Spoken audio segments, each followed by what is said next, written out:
పాకిస్తాన్ ప్రధాని షహబాజ్ షరీఫ్కి తీవ్రమైన ఘోరమైన అవమానం జరిగింది. ఈ విషయాన్ని సోషల్ మీడియాలో నెటిజన్లు తెగ ట్రోల్ చేస్తూ ఉన్నారు షరీఫ్ని.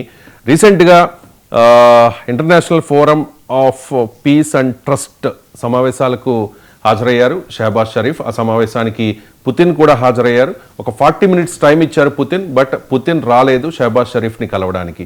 ఆ వీడియో ఆ ఇమేజెస్ ఇప్పుడు సోషల్ మీడియాలో విపరీతంగా ట్రోల్ అవుతున్నాయి. ఎంతలా అంటే ఇండియన్స్ మాత్రమే కాదు, పాకిస్తానీయులు కూడా షహబాజ్ షరీఫ్ని విపరీతంగా ట్రోల్ చేస్తూ ఉన్నారు. నువ్వు ఒక వేస్ట్ ప్రధానివే అంటూ.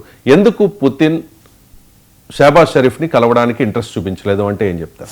ఎస్ అండి, నిన్న ఆష్కాబాద్ తుర్క్మెనిస్తాన్ క్యాపిటల్లో ఒక మీటింగ్ జరిగింది, ఒక ఇంటర్నేషనల్ లెవెల్ మీటింగ్. ఈ మీటింగ్ ఎందుకు జరిగిందంటే తుర్క్మెనిస్తాను 30 సంవత్సరాలు పూర్తి చేసుకుంది. ఏ విధంగా అంటే స్విట్జర్లాండ్ మనందరికీ తెలుసు, ఇది తటస్థ దేశం అనే ఒక కాన్సెప్ట్ ఉంటుందండి. యునైటెడ్ నేషన్స్ ఆర్గనైజేషన్, ఐక్యరాజ్య సమితి ఒక దేశాన్ని తటస్థ దేశంగా ప్రకటిస్తే ఇంకా ఆ దేశం ఏ గ్రూపుల్లో ఉండదు, మిలిటరీలో ఉండదు, ఏది ఉండదు.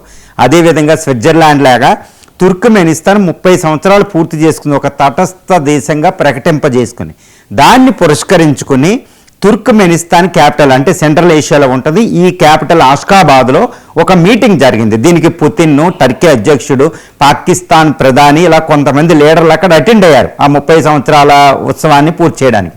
ఈ సమయంలో వ్లాడిమిర్ పుతిన్ రష్యా అధ్యక్షుడిని కలవడానికి పాకిస్తాన్ ప్రధాని షహబాజ్ షరీఫ్ ఎంతో ప్రయత్నించారు. ఎంత ప్రయత్నించారంటే పుతిన్ ఈయన కలుస్తాడు అనుకుని ఒక మీటింగ్ హాల్లో షహబాజ్ షరీఫ్ 40 నిమిషాలు వెయిటింగ్ చేయడం జరిగిందండి. 40 నిమిషాల కంటే కొంచెం మనకు తక్కువ అనిపిస్తుంది, కానీ ఒక దేశ ప్రధానికి 40 నిమిషాలు ఇంకో దేశ అధ్యక్షుడి కోసం వెయిటింగ్ అంటే ఇట్స్ ఏ డిప్లొమాటికల్లీ ఒక పెద్ద ఎక్స్ప్లోజన్, ఒక అణుబాంబులు అంటే చెప్పవచ్చు అనమాట. అంటే ఇంకా ఆ దేశాన్ని వేరే దేశం అసలు పట్టించుకోవడం లేదు అనేది ఒక అర్థాన్ని ఇస్తుందన్నమాట. 40 నిమిషాల పాటు తన విదేశాంగ మంత్రి ఇషాక్ దార్తో వెయిటింగ్ చేసి పాకిస్తాన్ ప్రధాని షహబాజ్ షరీఫ్ ఇంక ఓపిక నశించి ఆయన పుతిన్ గారు ఉన్న రూమ్లోకి తలుపు తోసుకుని ఎంటర్ అయిపోయాడు. తలుపు తోసుకుని ఎంటర్ అవ్వడం అంటే ఇది డిప్లొమాటికల్లీ చాలా చాలా పెద్ద వైలేషన్ అండి. ఎందుకంటే పుతిన్ గారు టర్కీ అధ్యక్షుడు ఎర్డగాన్తో మీట్ అవుతున్నారు 1-to-1 మీటింగ్లో. ఆ మీటింగ్లోకి అసలు షహబాజ్ షరీఫ్ నో ఎంట్రీ అనమాట. అయినా తోసుకుని అక్కడికి వెళ్ళి బలవంతంగా పుతిన్ గారితో షేక్ హ్యాండ్ ఇవ్వడం జరిగింది. అంటే ఇంకా షహబాజ్ షరీఫ్కి ఎంతటి అవమానం అంటే ఇది ఈరోజు ఎలా అంటే పాకిస్తాన్లో చూస్తే మన బెగ్గర్ దేశాన్ని ఎవరు కలుస్తారు? అంతకుముందు ఇండియాకి పుతిన్ గారు వచ్చినప్పుడు ఇండియాకు వచ్చిన పుతిన్ గారి ఫ్లైటు పాకిస్తాన్ గగనతలం నుంచి వచ్చినా పాకిస్తాన్లో దిగలేదంటే మన బెగ్గర్ దేశం, మన బెగ్గర వాళ్ళ ఆయుధాలు అమ్మినా మనం ఏమిస్తాం, అప్పు అడుగుతాం. అందుకే పుతిన్ గారు ఇక్కడ రాదు. ఇండియా అయితే క్యాష్ డీల్ చేసుకుంటుంది, క్యాష్ టు క్యాష్. కాబట్టి అసలు ఇండియా వెళ్ళారు, మన దేశం రాలేదని పాకిస్తానీస్ వాళ్ళు ట్రోల్ చేసుకున్నారు పాకిస్తాన్ మీదే. ఇప్పుడు బెగ్గర్ దేశం పుతిన్ ఎందుకు పట్టించుకుంటారు అనుకుంటూ వాళ్ళు చేస్తున్నారు. ఇంటర్నేషనల్లో ఒక సెన్సేషనల్ న్యూస్ అయింది. ఎందుకంటే ఇప్పుడు పుతిన్ అనేది హై స్టేచర్ ఉన్న ఒక పెద్ద లీడర్ అనమాట. ఎందుకంటే 3వ ప్రపంచ యుద్ధం తేగలిగిన లీడర్ కాబట్టి అక్కడ అమెరికా అందరూ భయపడుతున్నారు. పుతిన్ నిర్ణయమే ప్రపంచాన్ని రక్షించాలన్నట్టు ఉంది. ఈ సమయంలో ఇప్పుడు పుతిన్తో షేక్ హ్యాండ్ కోసం షహబాజ్ షరీఫ్ చేయని ప్రయత్నం లేదు. అంటే ఇప్పుడు ఆష్కాబాద్ తుర్క్మెనిస్తాన్ క్యాపిటల్ ఈయనకి చాలా ఘోరమైన అవమానం అని చెప్పుకోవచ్చు. ఇలాంటిది అంతకుముందు టియాన్జిన్ అంటే చైనాలో షాంఘై కోఆపరేషన్ ఆర్గనైజేషన్ కోసం మీటింగ్కి వెళ్ళినప్పుడు పుతిన్ గారు, ఇండియా ప్రధాని మోడీ గారు, అదేవిధంగా చైనా అధ్యక్షుడు జీ జిన్పింగ్ ముగ్గురు కలిసి వెళుతుంటే పక్కనున్న పాకిస్తాన్ ప్రధాని షహబాజ్ షరీఫ్ బిక్కముఖం వేసుకుని కూర్చోడు. కనీసం ఆయన వైపు కూడా ఈవెన్ చైనా అధ్యక్షుడు కూడా తిరగలేదు. మోడీ పుతిన్ ఇద్దరు వెళుతూ ఉంటే ఆయన ఘోరంగా ఉండడం, అప్పుడు కూడా ఇలాగే ట్రోల్ చేయడం జరిగింది. అప్పుడు కూడా చాలా పెద్ద ఘోరమైన అవమానం. ఇలాగే అంతకుముందు పుతిన్ చేతులు ఇంకొక అవమానం కూడా ఉందండి.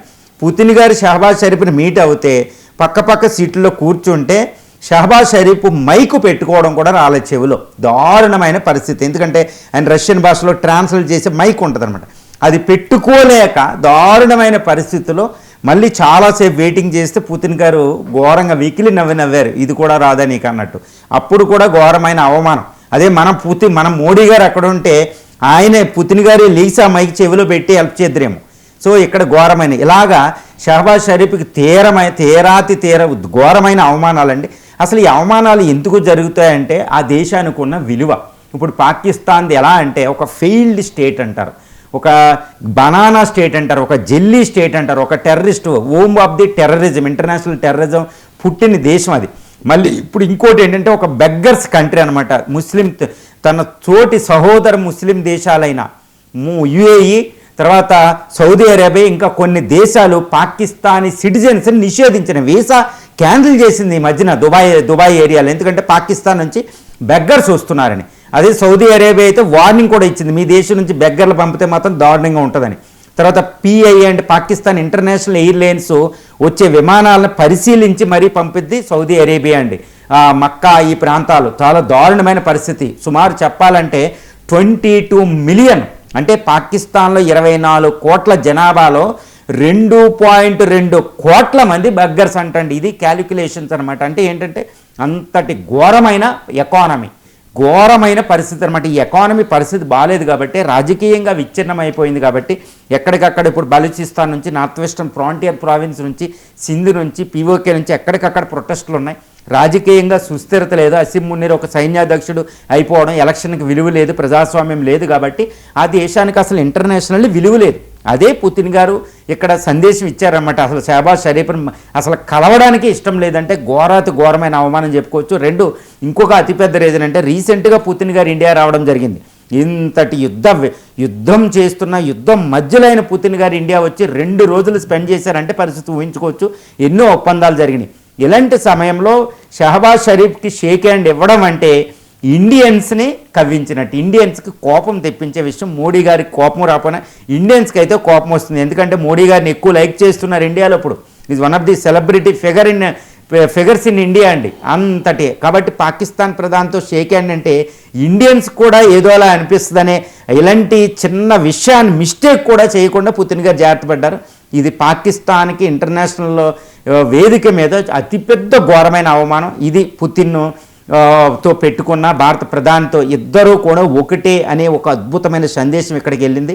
ఒక పుతిన్ షేక్ హ్యాండ్ ఇవ్వకుండా అసలు మీటింగ్ని అవాయిడ్ చేశాడు అంటే పాకిస్తాన్కి ఇంకా అంతర్జాతీయంగా ఘోరంగా ఏ దేశం కూడా దాన్ని పట్టించుకోదనే విషయాన్ని ఇక్కడ మనం చూడొచ్చండి.